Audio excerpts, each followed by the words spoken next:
Hey all, நான் எப்படி ஆரி card fix பண்ணுறேன்னு பார்க்கலாம் வாங்க. ஆரி கார்ட் ஃபிக்ஸ் பண்ணும்போது ஸ்டார்டிங்லேருந்தே நல்லா டைட்டாக ஃபிக்ஸ் பண்ணிகிட்டே வரணும். கிளாத் எவ்வளோ தூரம் டைட்டிங்காக நம்ம ஃபிக்ஸ் பண்ணுறோமோ அவ்வளவு ஒர்க் நல்லா ஃபினிஷிங் கொண்டு வர முடியும். கிளாத் லூஸாக இருந்தால் ஒர்க் பண்ணுறது கஷ்டமாக இருக்கும், அவ்வளோ ஃபினிஷிங் கொண்டு வர முடியாது.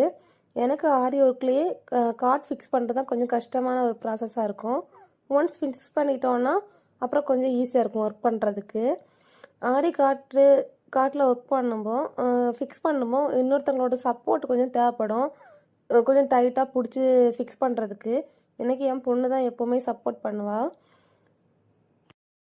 நான் எப்போவுமே கஸ்டமருக்கு இந்த பெரிய காட்டில் தான் ஒர்க் பண்ணி கொடுப்பேன். என்ன தான் கிளாத்துக்கும் டேமேஜ் ஆகாது, ஒர்க்கும் நல்லா ஃபாஸ்ட்டாக பண்ண முடியும், ஃபினிஷிங்கும் நல்லாயிருக்கும். ஆரி கார்ட் ஃபிக்ஸ் பண்ணுற ஃபுல் வீடியோ வேணும்னா கமெண்ட் பண்ணுங்கள், நெக்ஸ்ட்டு அப்லோட் பண்ணுறேன். இந்த வீடியோ பிடிச்சிருக்குன்னா மறக்காமல் லைக் பண்ணுங்கள். இது போல் ஆர்ட் ரிலேட்டடான வீடியோ பார்க்கணுன்னா என் பேஜை மறக்காமல் ஃபாலோ பண்ணுங்கள். Thank you all.